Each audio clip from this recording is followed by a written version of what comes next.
Hey, we haven't even pulled away from the drive-thru and you're already digging in the McDonald's bag. Aw, babe, just a few. All right. I guess I can't blame you. Pass me some, too. The smells too good to get it all the way home meal. There's a meal for every moment at McDonald's. And now your favorite spicy chicken McNuggets are back. Get a 6-piece spicier classic for just $2.50. Only at McDonald's. Price and participation may vary. Cannot be combined with any other offer or combo meal. Yes, I booked it. And just like that, you finally booked that break with free cancellation at Booking.com. So where are you dreaming of? The fresh air of the ocean? Or maybe it's the mountains that are calling. When you're ready, just go to Booking.com or check out the app and filter by places offering free cancellation. Booking is easy. And if something comes up, change your plans and book for another time. Hassle-free. Book your stay today with Booking.com. Terms apply. Available at selected properties. Hello, everyone, and welcome to the Jeffrey Epstein Show. I'm your host, Bobbycapucci, and this is Daily Drop number 365. This morning, we were talking about Jeffrey Epstein and his vast offshore footprint and the many different LLCs and shell companies that he owned or was involved with. And we talked about a company called Appleby a little bit.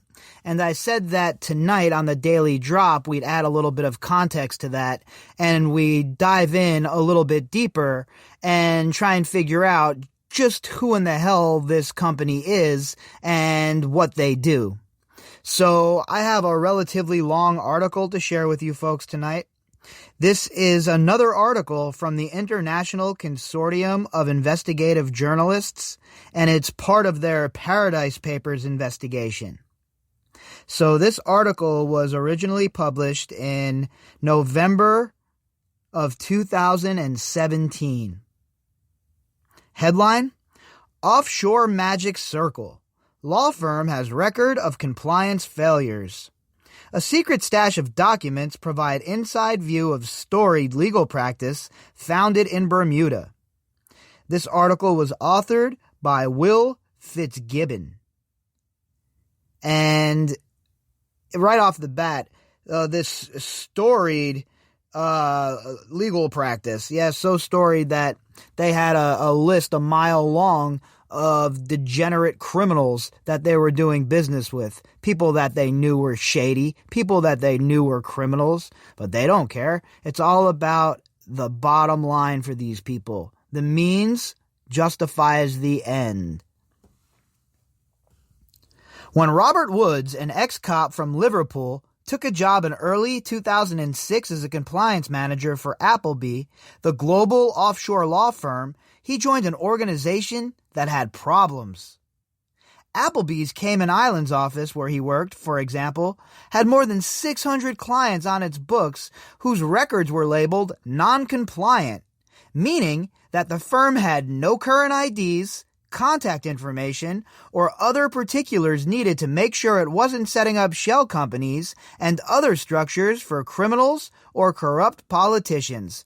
More than 600 clients on their books, folks, when Mr. Robert Woods, an ex-cop from Liverpool, took over. And those records were labeled as non-compliant. No IDs, no contact information, no particulars whatsoever, not even a utility bill, all right? And yet, no problem, we'll still set you guys up. We'll still get you guys in business. We'll get you rolling. How much are you paying us? Who's dropping the bag off? That's really all these companies care about. That's really all these kind of law firms care about as well. And the crazy part is, this law firm this year is up for all kinds of awards still. Even when these sorts of entities are outed, even when they're put on blast, the legacy media doesn't do the right thing. This sort of thing should be widespread. This sort of information should be pounding you the way they pound you with the gaslighting about hating your neighbors. But they don't want you educated. They want you stupid. They want you dumbed down, and they want you ignorant.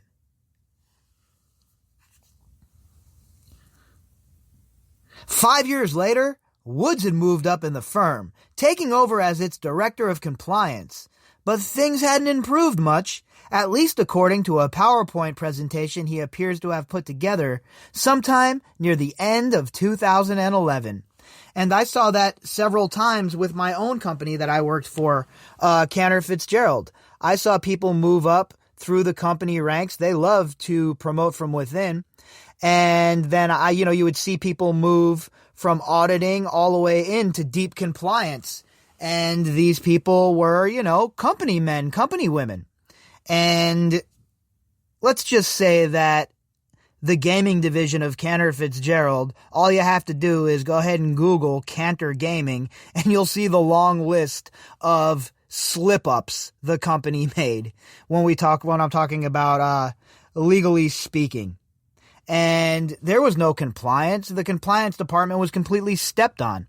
And when you have people that are powerful in positions like director positions or vice president positions who are wielding a lot of power within the company structure, well, they're going to step on these compliance managers, these low-level compliance managers, and they'll go directly to the boss or the director or the vice president. And you see it all the damn time with these sorts of firms, and the same shit was obviously occurring here.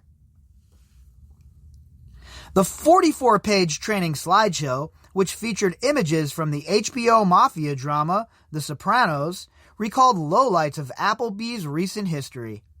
Under a slide titled Terrorist Financing Offenses, the notes read, "We have a current case where we are sitting on about $400,000 that is definitely tainted and it is not easy to deal with."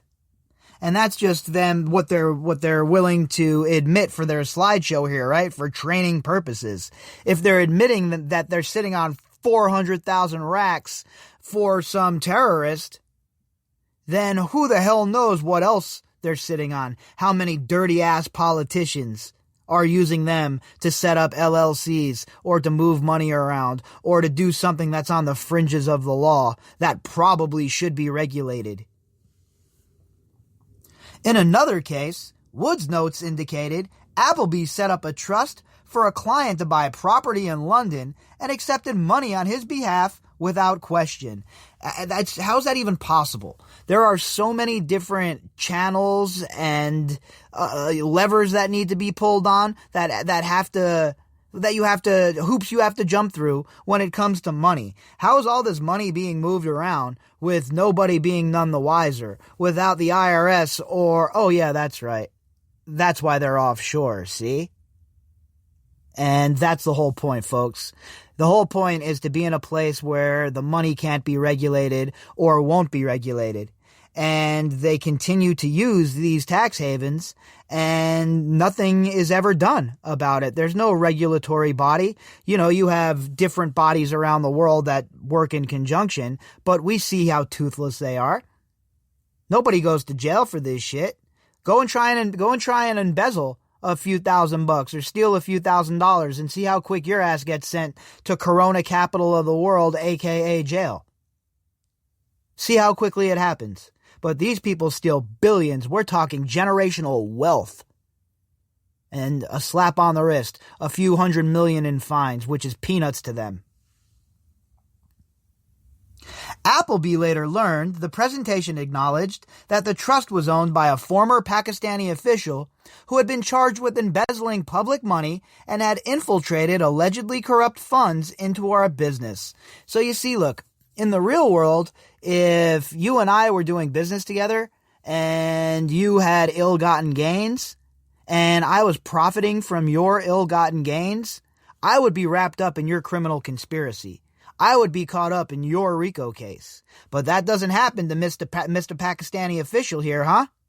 Nah, just goes about his business, stealing from an already impoverished people, taking money from people that, already are having trouble getting shit organized, getting stuff right. And you have this scumbag that comes in, steals money from them, laughs all the way to the bank in the Cayman Islands or Bermuda, and then these assholes at Appleby facilitating the whole entire mess. Some of the crap we accept is amazing, totally amazing, the presentation's notes said beneath a slide listing the information Appleby employees needed to know about its clients. So they have like a slideshow that goes along with this, a couple of clips from the slideshow. So make sure you click on the link and you check this stuff out. The slideshow looks like any slideshow you would expect if you were in some sort of corporate meeting. I'm sure a bunch of you out there have worked for corporations where you have to go and do, you have meetings where slideshows are used and, you're going through like management training, whatever it may be. That's what one of these slideshows look like. This slideshow looks like right here. It's absolutely ridiculous. Dealing with billions of dollars and we have to go through a slideshow for you to tell me not to accept tainted money? What in the hell?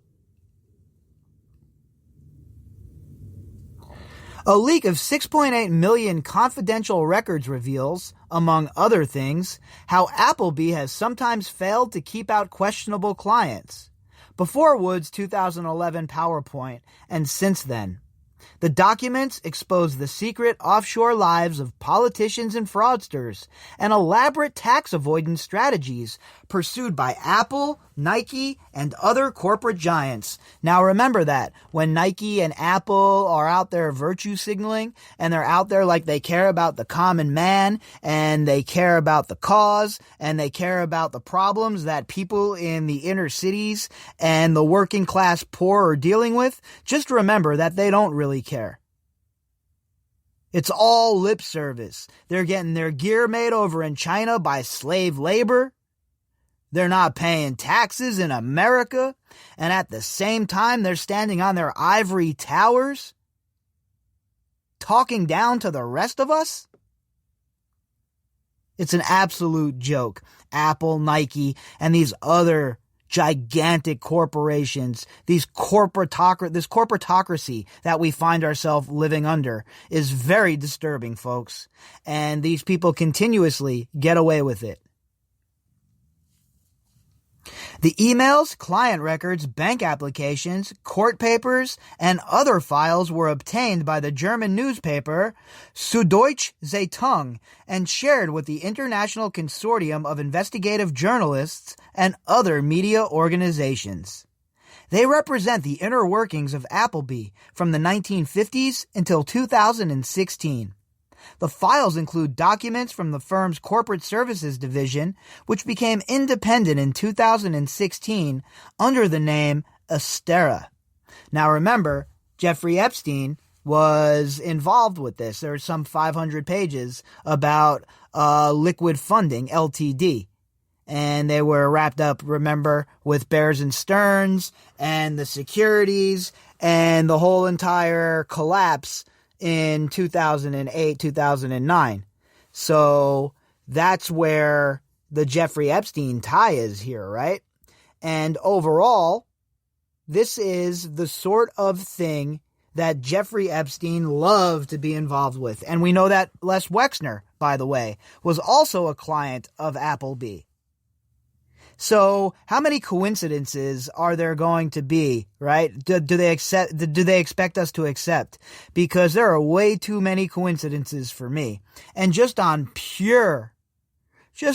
pure knowledge that we have, the circumstantial evidence, there is plenty of probable cause to initiate a deep investigation into people like Wexner. And this law firm, Appleby, I'm sure that they have their asses covered, right? But there needs to be some sort of strong regulation that gets slapped on people like this as well. Appleby did not provide ICIJ with answers to detailed questions. Instead, it released a media statement online that said the firm is committed to high standards. Following a thorough and vigorous investigation, Appleby said, it rejects any allegations of wrongdoing by the company or its clients. Astera did not respond to questions. So a vigorous investigation, I'm guessing investigating themselves. Let's go get some of our bocce ball partners. Let's go get Biff and Buffy from the country club to come and investigate us. That's what I envision when I hear about investigations from these people. Why don't they have real independent investigations? It's because they all have something to hide, it would seem. I know it's cynical to look at things that way, but when you have so much circumstantial evidence provided to you and you see the way that these businesses conduct themselves, it's hard not to be. Appleby said, "We are an offshore law firm who advises clients on legitimate and lawful ways to conduct their business. We do not tolerate illegal behavior. It is true that we are not infallible. Where we find that mistakes have happened, we act quickly to put things right, and we make the necessary notifications to relevant authorities." Yeah, I'm sure that's exactly what they do. I'm sure that's how they keep their client list growing strong. Yeah, we're going to report you to the authorities. Come on, stop it. That's not why people are coming to these law firms. They're not going to these law firms because they want to self-check themselves. They're looking for those technicalities. They want those loopholes. All those dirtbag incumbents should be voted out. All of them. Appleby, which was founded in Bermuda, is one of the world's most prestigious offshore law firms. Although Appleby is not a tax advisor, the 119-year-old law firm is a leading member of the global network of lawyers, accountants, bankers, and other operatives who set up and manage offshore companies and bank accounts for clients who want to avoid taxes or keep their finances under wraps. You know, look, I get it. Nobody wants to pay taxes, man. I don't want to pay taxes either, right? And when I do have to pay taxes, I want them to be fair. But how is it ever going to be the case if these people aren't paying a goddamn thing? If these people are able to just, one phone call and a couple strokes on a keyboard send millions and millions of dollars offshore to where it can't be regulated or no taxes are paid on it? I mean, come on. Enough is enough, all right? Even somebody who detests the high taxes, the strangulation of taxes, has to see that when it comes to the games that these people are playing, that a lid needs to be put on top of it. Because this is, remember, this is the blood that is pumping through the heart of enterprises just like Jeffrey Epstein's. Along with helping to set up shell companies, trusts, and other offshore entities, the firm has various subsidiaries, affiliates, and business units that draft wills, represent clients involved in litigation over workplace accidents or divorce, and advise corporations. North Americans account for the biggest part of Appleby's workload. The firm has worked for residents of all 50 U.S. states. Well, yeah. Of course. And as mad as we want to be at these lawyers for using these loopholes or for using these backdoors, the biggest problem are the laws themselves, folks. The laws themselves have to be changed. And if we don't vote in people with courage and we don't vote in people who are willing to do the right thing, then it's lost. There's no point in any of it. Because these people just keep on getting fatter and fatter and fatter and fatter on the wealth and the hard work of the United States of America. And in the meantime, the United States of America gets jack shit in return. Appleby sees itself as an industry leader, proving to the world that the offshore industry can operate cleanly and professionally. We provide innovative, timely, and ethical advice, the firm advertises in its 8-page brochure. And look, again, it's not just places like Applebee's, right? We would be naive just to point all of the blame there. They're a symptom of the problem. They're not the problem. The real problem are the people who write these laws. And the reason they write the laws the way they do is because they're the ones benefiting from them. Pretty sure most of us out there listening to the podcast, certainly myself, pretty sure none of us have offshore accounts. Pretty sure it's an event when any of us are, even visiting offshore anywhere. Never mind having an account in some exotic island locale. Over cocktails, at working dinners, and around conference tables, it meets with representatives of major clients, many of which are leading banks and accounting firms such as KPMG, Ernst & Young, and PricewaterhouseCoopers. In the Cayman Islands, half of Appleby's top 20 clients in 2014 were major banks and investment firms, including Citigroup, Bank of America, HSBC, Credit Suisse, and Wells Fargo. All of just, incredibly reputable reputation, right? Said nobody ever. All of these banks are criminal. All of them involved in all kinds of nonsense. And should it shock anyone that they are clients of Appleby? Of course not. Wherever there is some chum in the water, you can find these disgusting-ass sharks. And it's inevitable that Jeffrey Epstein won't be far behind either whenever you start talking about ways to move money offshore or manipulate a financial system. Because if the guy was good at anything, he was good at stealing. When ICIJ and its media partners began publishing the Panama Papers investigation in April 2016, offshore promoters downplayed its significance. They said Mossack Fonseca, the Panama headquartered law firm at the center of the scandal, was an outlier. Yeah, okay, sure. So they were just the ones who got caught, right? Not that they're not an outlier. They were just the ones who got caught. It would seem that all of you fools are engaging in this sort of behavior. Mossack Fonseca represents one of the last bastions of shadowy international financial system that is rapidly ceasing to exist, the trade magazine Wealth Management reported. God, the cover that these guys are provided by some in the media is disgusting, downright nauseating.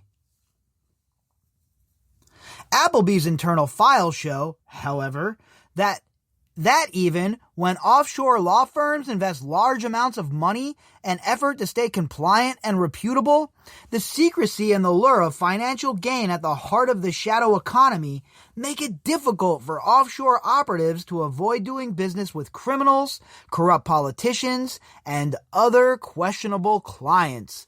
And that's just the way it goes. That is how this game is played. And if anything, I hope that I've been able to deliver that message to you folks broadside. Because we're all being gamed and we're all being conned and we're all being jobbed by these scuzzballs in the banking sector, in the financial sector, on K Street, and certainly the crooked-ass politicians that they send to D.C. to do their bidding. Money laundering is a dirty crime, screamed the notes to Wood's 2011 PowerPoint presentation. Appearing in all caps for emphasis, there is usually always a victim at the bottom of the pile and a rich person at the top. Well, we see that with Epstein, right? The victims turned survivors were the ones at the bottom. And Jeffrey Epstein was the man at the top of all the money laundering. And that was the blood of the enterprise, right? The blood of the operation is this laundered money, this shadow money. And it's also how the CIA conducts itself with its shadow operations, its black sites. It is an absolute stain on civilization, and they need to get a handle on it. Woods, who is still Appleby's director of compliance, declined to comment when ICIJ asked him whether, in his view, the firm had improved its client screening practices since 2011. Basically, dude pleaded the fifth, right? He's like, I'm making X amount of dollars. I'm not trying to rock the boat and talk to you cats. It's a dog-eat-dog world, right? Greed is good, right? That's the way this dude's conducting himself. He's like, I ain't talking to none of you. I ain't opening my mouth. Not a single word coming out of my mouth. I enjoy my cush gig. The presentation is one of at least 4 PowerPoint offerings drafted by Appleby's compliance team between 2007 and 2015 that raised questions about how well the firm checked out its clients. It is unclear whether these presentations were made before Appleby employees. but in each of them, speakers' remarks at the bottom of the slides provide unguarded commentary from insiders about Appleby's compliance fumbles. 80% of the battle is won or lost at the gate, read the text with the slide used repeatedly in Appleby compliance presentations. If we let in the wrong clients, we set ourselves up for a fall. And I would think that Jeffrey Epstein would be considered a wrong client, huh? I would think some of these other scumbags like Mr. Pakistani war criminal guy, probably not the best client to have as part of your company. And I'm sure if we dig even deeper, there will be 7 degrees of separation with Epstein. How many of Epstein's people are going to be found throughout all of this shit? I'm sure a ton. Magic Circle. Appleby was born in 1898 in the British colony of Bermuda as the private practice of Major Reginald Woodfield Appleby, a tea-drinking, cricket-playing, rifle-shooting magistrate who became a member of the island's parliament and was knighted for public services in Bermuda. Translation, being a colonialist in Bermuda, I guess is what they mean there. What else was he being knighted for? I mean, come on, man, give me a break. Such was his status that when a vacationing Major Appleby sailed to England in 1924, the Royal Gazette and Colonist Daily predicted a rise in crime during his absence. Oh yeah, because the natives are such bad people that if this Appleby character left the island for a vacation, that they were going to rise up. And it's such, just take a look. And the newspaper back then was saying it as well, folks, okay? They've been gaslighting you and conditioning you for way too long. It is time to tell them to go get stuffed. When Bermuda's legislature met in July 1940 to debate the island's first income tax, Major Appleby spoke out, aligning himself with those who look on all income tax as man's last refinement of torture, to be resisted at all costs, reported the Royal Gazette. And while I would tend to agree with him, that means you have to do the right thing as a corporation. That's your part of the deal. If you want to get a lower tax rate, 15% flat tax or whatever have you. But one thing is certainly clear. As much as we can't trust these politicians, we cannot trust these corporations not to do the right thing, not to take care of their employees, and certainly not to pay their taxes. Bermuda has never looked back. It continues to entice locals and foreigners with a zero tax rate. Since expanding outside Bermuda in 1979, Appleby has transformed itself into a global institution with more than 700 employees spread across nearly every major tax haven, from the Cayman Islands in the Caribbean to the Isle of Man in Europe and Hong Kong in Asia. You seem like a monster, which is a good thing, one Appleby client responded in a 2013 satisfaction survey. Yeah, a monster indeed.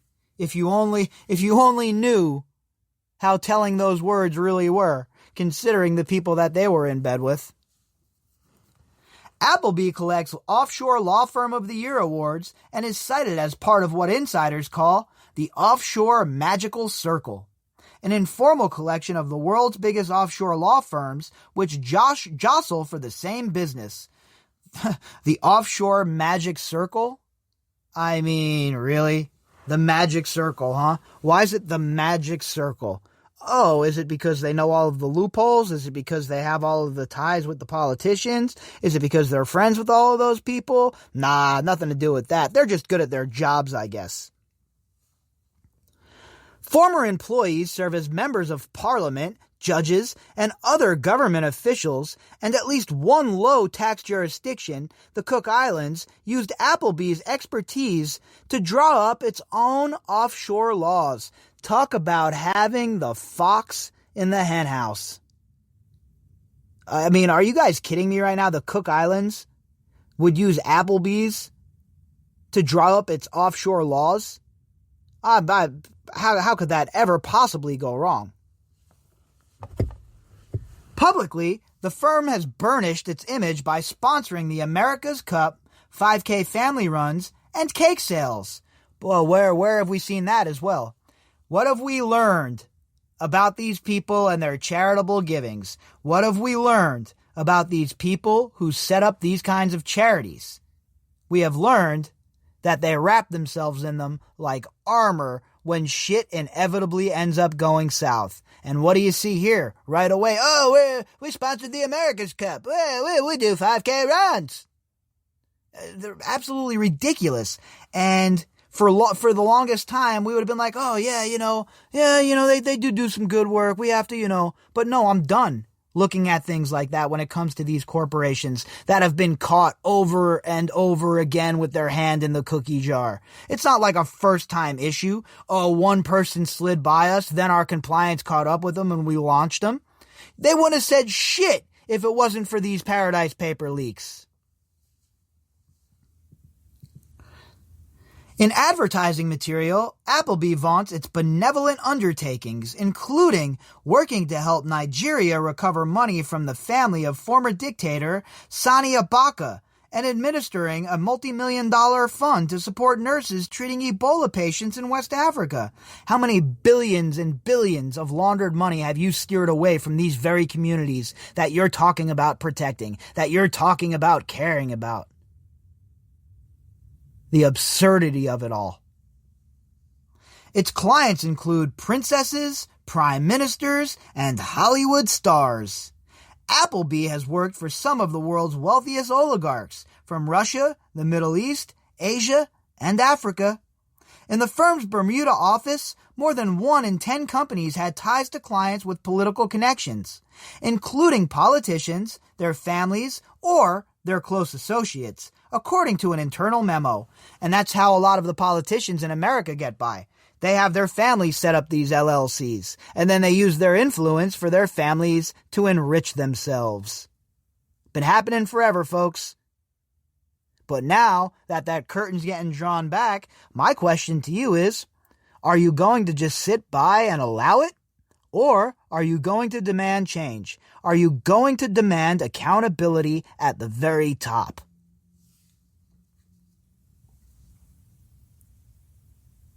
Many of the highest profile clients were managed by separate Appleby teams of trust specialists. In April 2016, Appleby announced the launch of Estera, formerly the firm's profitable fiduciary arm, which manages the company's trusts, jets, and other assets of the global elite. Appleby and the new company remain close. Some former Appleby employees now work for Estera from the same office address they occupied before. And man, it's a lot, right? They're managing all sorts of assets for the global elite, right? All right. So, why is Les Wexner one of their clients if Jeffrey Epstein's managing his finances? Doesn't make any sense to me, does it? Sure seems like there is... Call 1-888-FARMERS to switch, and you could save an average of $470 on your auto insurance. That's a lot of money in just a few minutes. With savings like that, you could be lounging on an impractical amount of ornate and overpriced throw pillows you bought for your couch. But you won't, because you're better with money than that. That's why you're calling us in the first place. Call 1-888-FARMERS to get a quote today. We are farmers. Bum, bum, bum, bum, bum, bum. Based on average nationwide annual savings survey data July to December 2020. Underwritten by Farmers Truck or Fire Insurance Exchanges or affiliate. Products not available in every state. Yes, I booked it. And just like that, you finally booked that break with free cancellation at Booking.com. So where are you dreaming of? The fresh air of the ocean? Or maybe it's the mountains that are calling. When you're ready, just go to Booking.com or check out the app and filter by places offering free cancellation. Booking is easy. And if something comes up, change your plans and book for another time. Hassle-free. Book your stay today with Booking.com.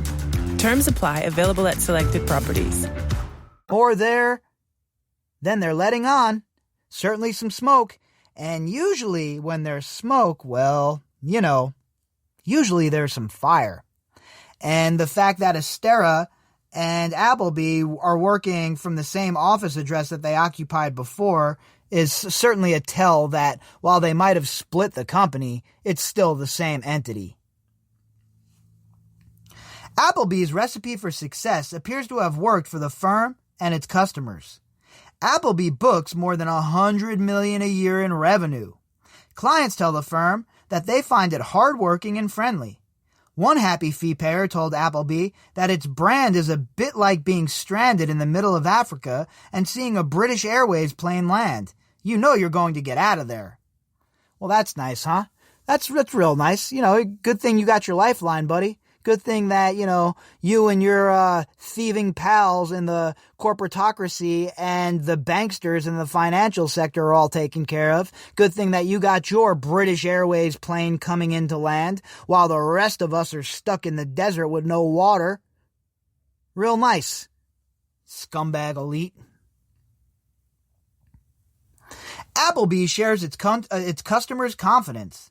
Days after last year's publication of the Panama Papers, Appleby turned down an offer from a risk consulting firm of a refresher training course on preventing money laundering.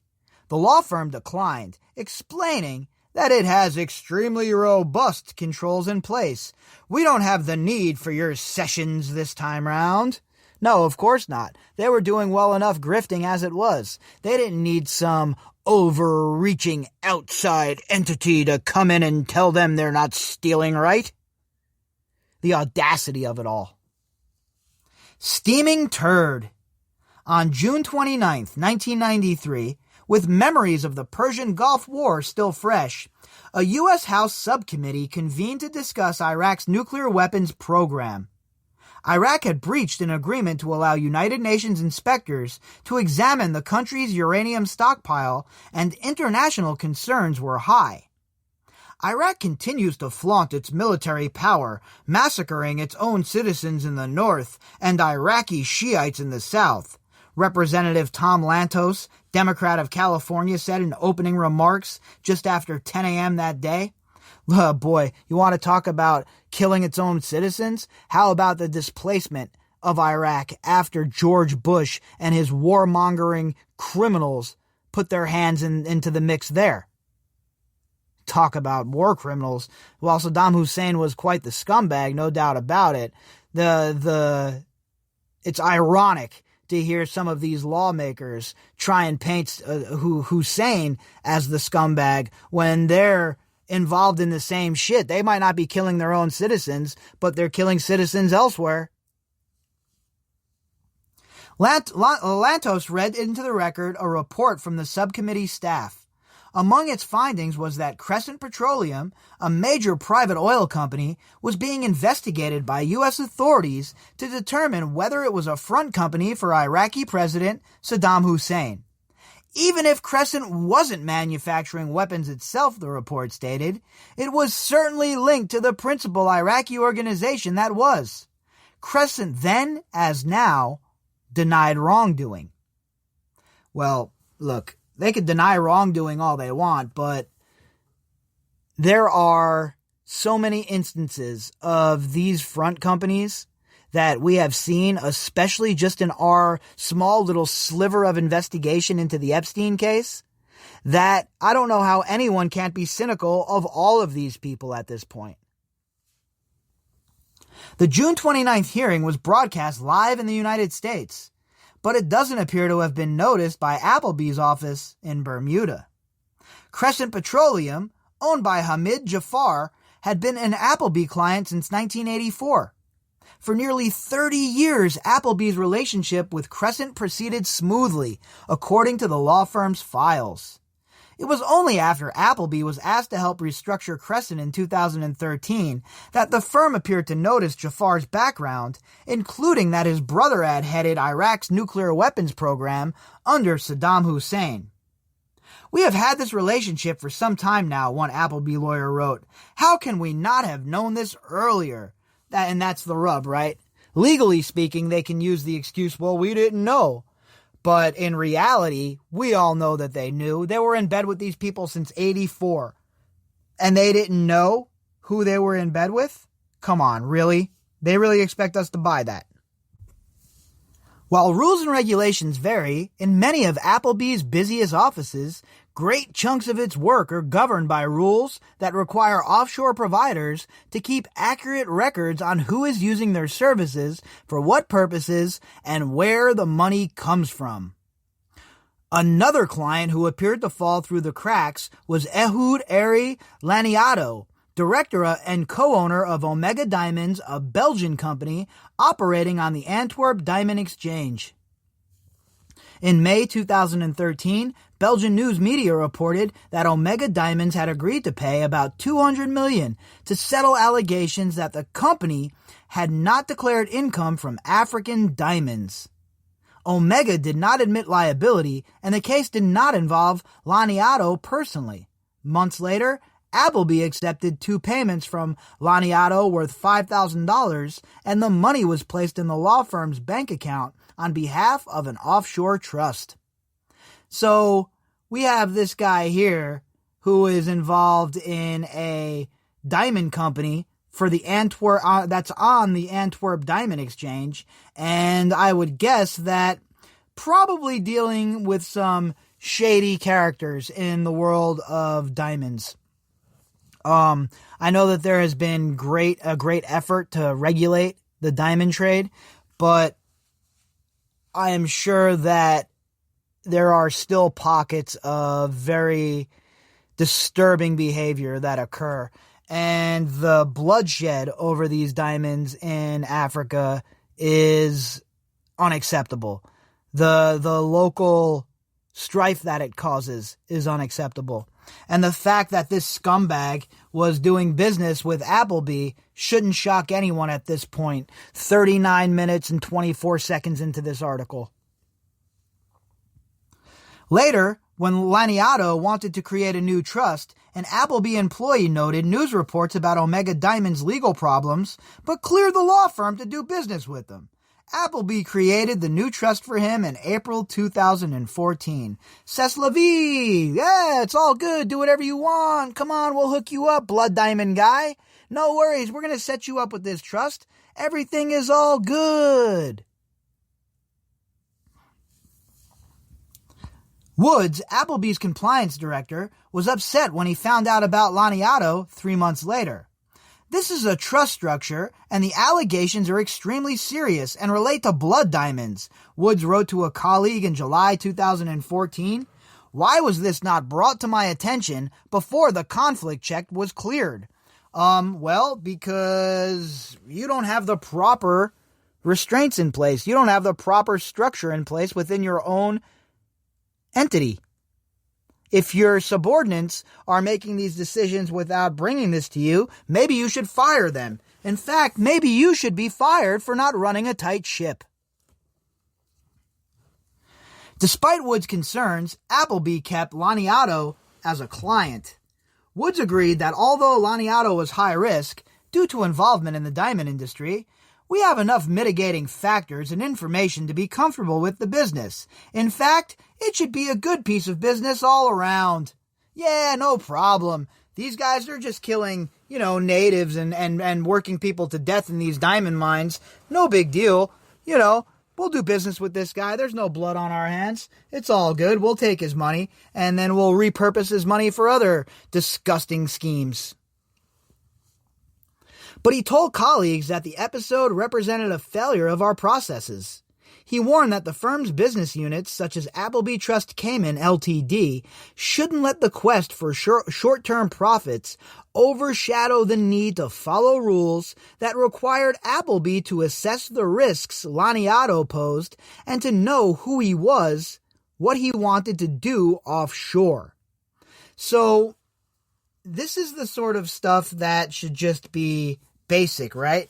These sort of safeguards, these sort of regulations, a stringent background check. This is the sort of thing that should be very stringent, but it's not. And again, it goes back to the jerk-offs who write the laws. It goes back to the scumbags who we elect.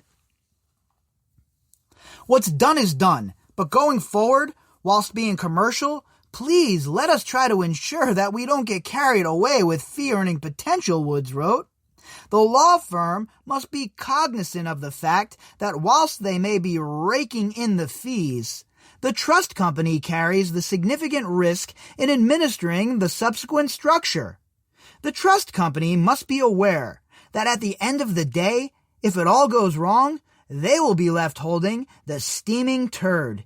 It is Friday, and holding the bag did not sound strong enough. Yeah, well, look, you all should be left holding the steaming turd, right? All of the people who were in charge, everybody who was, their job was to make sure that this sort of thing doesn't happen, fired, everybody fired, new people have to be brought in, and keep repeating the process until people get the idea. And the way to do that and ensure that is for regulation of this industry. Appleby was still acting as trustee for the Laniatos Trust as of early 2016, the firm's internal records show. Woods and Appleby did not respond to specific requests for comment. Laniatos' legal counsel responded to ICIJ on his behalf, but requested the contents of the response not to be published. Laniato has previously stated that he has never had any involvement with blood diamonds. Well, I don't know one way or the other. I've never really researched the man, but chances are, if you're involved with diamonds over in Africa, you don't have clean hands. We are exposed. In day-to-day operations, Appleby uses software designed to reduce human error and identify risky clients. The firm's manual requires employees to screen potential clients with a thorough online search and update records on anyone connected to politics once every year. The firm and its subsidiaries have carried out internal audits, kept spreadsheets on what it called problematic companies, and produced yellow cards to ensure that company information was accurate. Yellow cards? What is this? A FIFA-regulated soccer match? Yeah, you're going to get a yellow card. Or what is this, pride fighting from the 2000s? Yeah, that's it. You're stalling. We're going to need you to get busy working again. Yellow card my ass. How about jail sentences?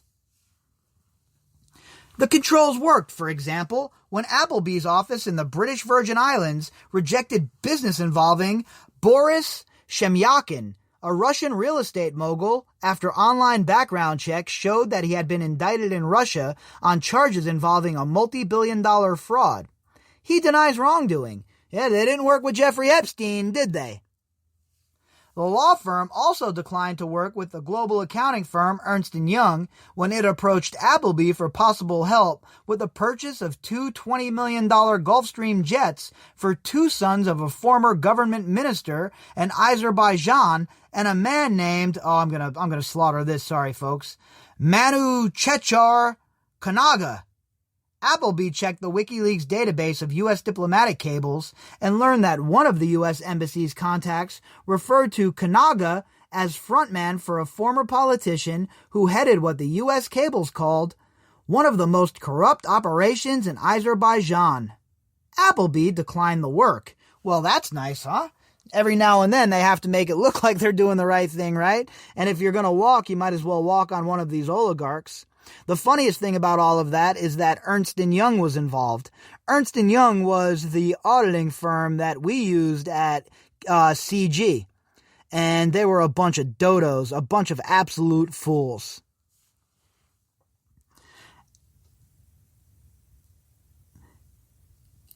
Conga could not be reached for comment. Ernst & Young said it could not comment on individual matters, but that it is committed to financial, legal, and regulatory compliance in all of its work. Shoddy-ass work. I know it from first-hand experience. I would never use them as an auditing firm. Appleby knew the risks. Slap bang in the center of a PowerPoint slide prepared for a 2012 training session in Bermuda was a gray headstone bearing the name Arthur Anderson. A reference to the audit firm convicted of obstruction of justice in 2002 for having destroyed documents relating to an investigation into the collapse of the energy giant Enron.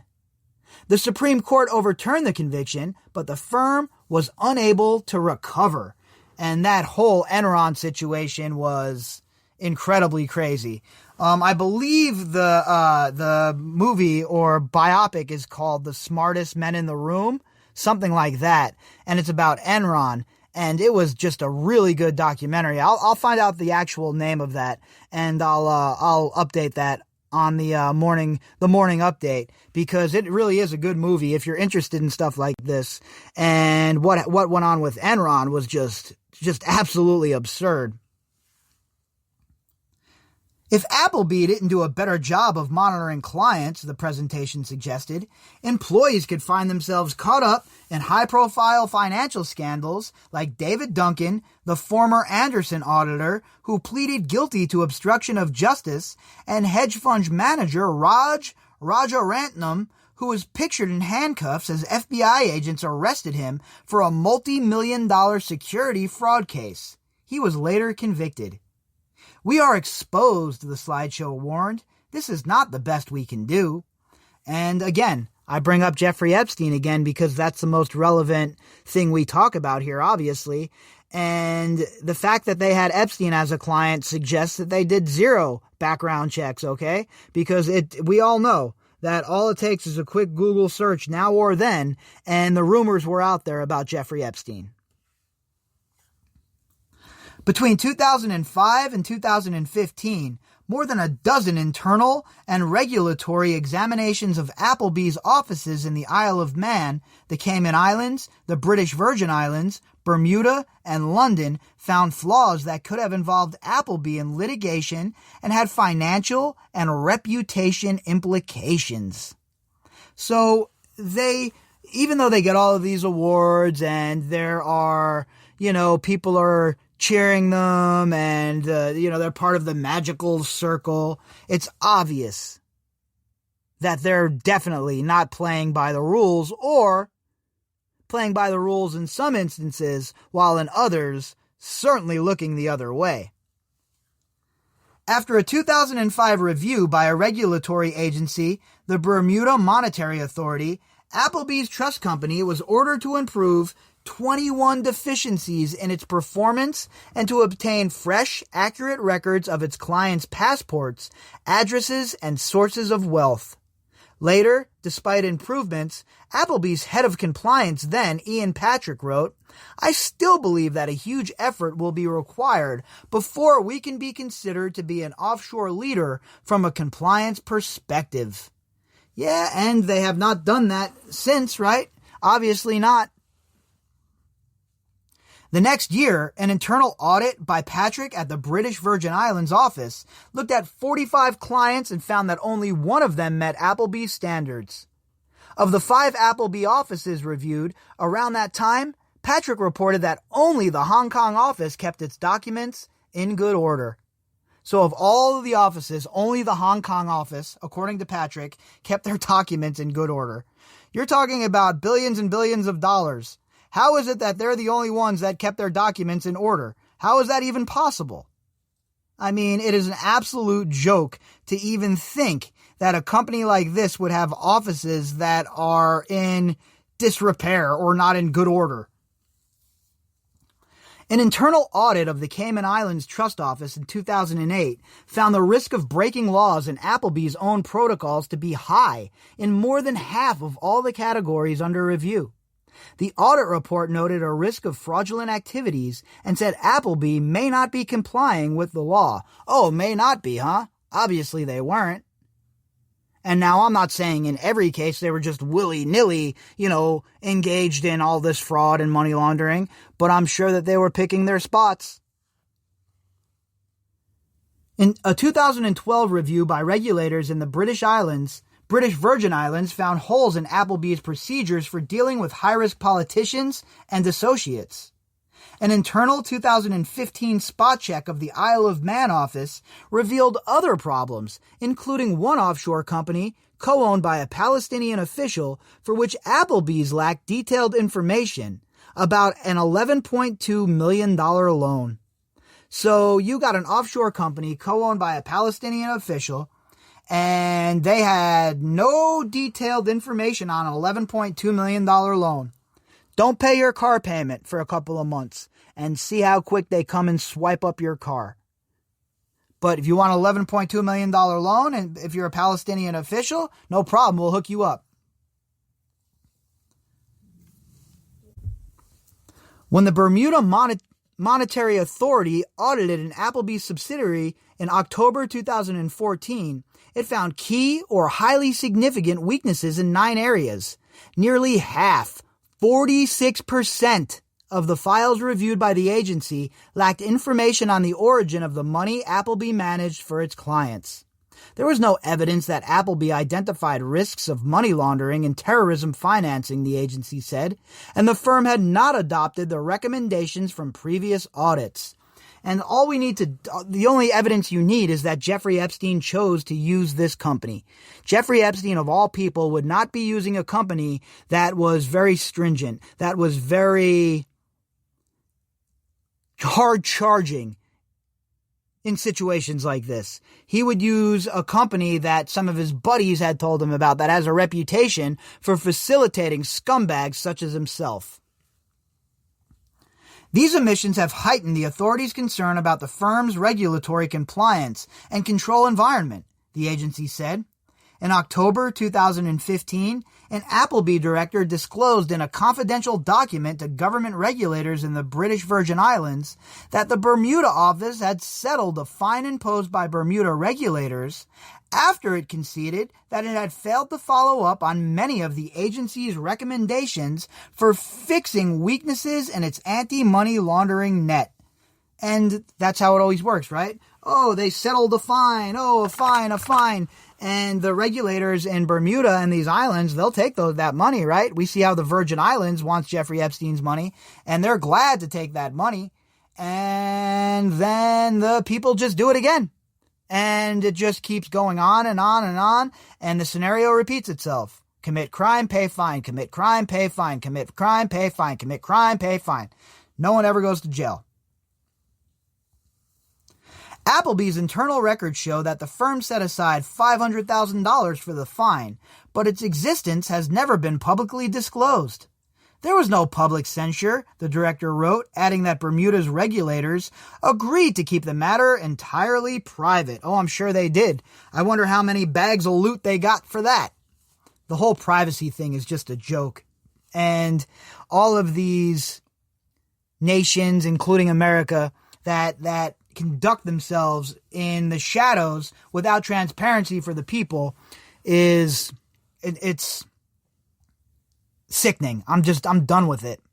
These people need to act accordingly, okay? And they need to quit benefiting and growing their own wealth on the backs of the working poor. A spokesman for the Bermuda Monetary Authority told ICIJ that it would not confirm or deny enforcement decisions. In 2016, the spokesman said, the authority changed its policy and now publishes details of fines and other sanctions online. Oh, they really stepped up to the plate, huh? Although I will say any step towards transparency is a good thing, right? And the more transparency we have, the better off things will be. We are subject to frequent regulatory checks, and we are committed to achieve the high standards set by our regulators, Appleby stated in a press release published 1 month after first receiving ICIJ's questions. The same people that got that $500,000 fine, those regulators, is that who we're talking about here? Having researched the ICIJ's allegations, we believe they are unfounded and based on a lack of understanding of the legitimate and lawful structures used in the offshore sector. Oh yeah, it's because we don't understand. Nobody understands how it works. You have to be real smart like one of them. Unquestioning. For 33 years, Michael Cannon policed the streets of Toronto. Outside work, Cannon honed his financial skills and put money in investments that he hoped would reduce his Canadian tax bill. In the mid-2000s, Cannon paid about $20,000 into an offshore scheme marketed as a charitable deduction. It was a tax dodge, Canada's Revenue Authority later alleged. That lured investors such as Cannon with the possibility of receiving $10,000 in tax credit in exchange for a $2,500 donation, all in Canadian currency. Sort of sounds like the Nigerian scam to me. The Nigerian prince scam. He thought it was too good to be true, a Canadian judge wrote. It was. In 2009, Cannon became the lead plaintiff in a class action lawsuit in Canada on behalf of almost 10,000 investors, including nurses, teachers, and lawyers who had paid more than $100 million into the program. They had lost millions, they claimed, by the time Canada's tax office ruled the scheme invalid. The far-reaching legal action sought compensation from the promoters, lawyers, and advisors involved. One defendant was Edward Furtak, the so-called mastermind of the charity program. Appleby's Bermuda office was another. And these are the guys that are getting the rewards, remember. They're getting all kinds of awards, all kinds of business thrown their way. Part of the circle of magic offshore banks, dude. Whatever the hell that means. One of their other cool people clubs that we're not invited to.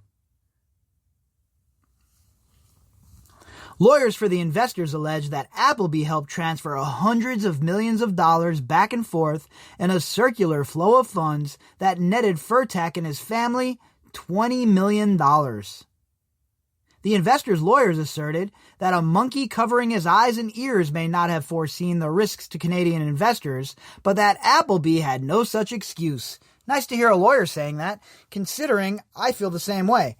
When you're involved in swapping all this money and you're involved in all these trades and billions of dollars, the I don't know what's going on excuse really doesn't work with me. In 2010, a judge found that there was a good case that Appleby had harmed people in Canada. Justice Strathy wrote that Appleby simply did what Furtak wanted it to do, despite its obligations to know where money came from and how it was used. Furtak was a long-standing Appleby client. Appleby had lent him $2.6 million to buy property on a verdant peninsula in Costa Rica and helped administer at least 3 offshore trusts for him, along with a 34-meter Jamaican-flagged yacht named Takapuna, and worth at least $5 million. So it wasn't like they got fooled, right, by this scheme by Furtak. They knew what they were doing. They knew what they were involved in. And they lent him money previously. They had a business relation with him previously. And they just acted like, no big deal. This is just how we do business around here at Appleby. The class action against Furtak was settled at an early stage, and Furtak denied wrongdoing. The tax program was designed in compliance with the law, and Furtak continues to believe in its propriety, his lawyers told ICIJ. The court case against Appleby rumbled on after Furtak settled. In 2013, Appleby's external lawyers told the firm's board of directors that the firm's role in the affair had been fairly limited, but relatively significant. Talk about using words as wind. What does that even mean? It was fairly limited, but relatively significant. So we started the whole entire thing, but then we had a hands-off approach. What does that even mean? There is some concern, the confidential board minutes noted, that the Bermuda office appears to have affected the various transfers in what has been described as an unquestioning manner. The lawyers warned that Appleby could be found liable of enriching itself at the investor's expense. In the courtroom, Appleby defended its behavior and promised to appeal any judgment against it to the highest court it could. Privately, Appleby had feared a penalty as high as $28.5 million, documents show. Oh, $28.5 million, that gets your attention, huh? But it wouldn't matter. They'd continue to do what they did, even if they had to pay that fine. At one stage, an Appleby employee, that one strategy was to wait this out and hope that the plaintiffs could run out of gas. Oh, they love to do that. When you're dealing with big-time rich folk here, they love to do that. They'll drag a court case out, hoping that you flounder, hoping that you run out of dough, because they won't. Cannon didn't give up, and Appleby settled the case in May 2017 for $12.7 million without admitting wrongdoing. And therein Therein lies the biggest problem, folks. All right? They had to pay the dough, but they didn't admit to any wrongdoing, so they're just going to get up to it again. What's $12.7 million? Don't mean shit to them. The cost may be more than financial. Behind the scenes, some people at Appleby worried that it would take a really long time for the firm to absorb the financial and reputational impacts of the case. Any employee with a copy of the PowerPoint presentations prepared years before by Appleby's compliance team might have found it a good time to look back at this warning. Every new investigation that reveals an offshore trustee as a puppet on strings controlled by a criminal will be another nail in the industry's coffin. And boy, I wish the nails would come quicker, because this shit has to end. It has to be regulated, and these people have to be held responsible for the nonsense that they're involved in. And here you have it. That is Appleby. That is the company that was working with Jeffrey Epstein. That is a comprehensive look at who they are, the sort of shit they're involved in. And like usual, I'll leave it up to you folks to make your own decisions. If you'd like to contact me, you can do that at bobbycapucci@protonmail.com. That's BOBBYCAPUCCI@protonmail.com. You can also find me on Twitter at BOBBY_CAPUCCI. All of the links that go with this episode can be found in the description box. And to everybody who has donated to the podcast, I appreciate you all very much. All right, folks, I'll catch you later on tomorrow morning, and we will see what is going on in the weird and wacky world of Jeffrey Epstein. Call 1-888-FARMERS to switch, and you could save an average of $470 on your auto insurance. That's a lot of money in just a few minutes. With savings like that, you could be lounging on an impractical amount of ornate and overpriced throw pillows you bought for your couch. But you won't, because you're better with money than that. That's why you're calling us in the first place. Call 1-888-FARMERS to get a quote today. We are farmers. Bum, bum, bum, bum, bum, bum. Based on average nationwide annual savings survey dated July to December 2020. Underwritten by Farmers Trucker Fire Insurance Exchanges or affiliate. Products not available in every state. Yes, I booked it. And just like that, you finally booked that break with free cancellation at Booking.com. So where are you dreaming of? The fresh air of the ocean? Or maybe it's the mountains that are calling. When you're ready, just go to Booking.com or check out the app and filter by places offering free cancellation. Booking is easy. And if something comes up, change your plans and book for another time. Hassle-free. Book your stay today with Booking.com. Terms apply. Available at selected properties.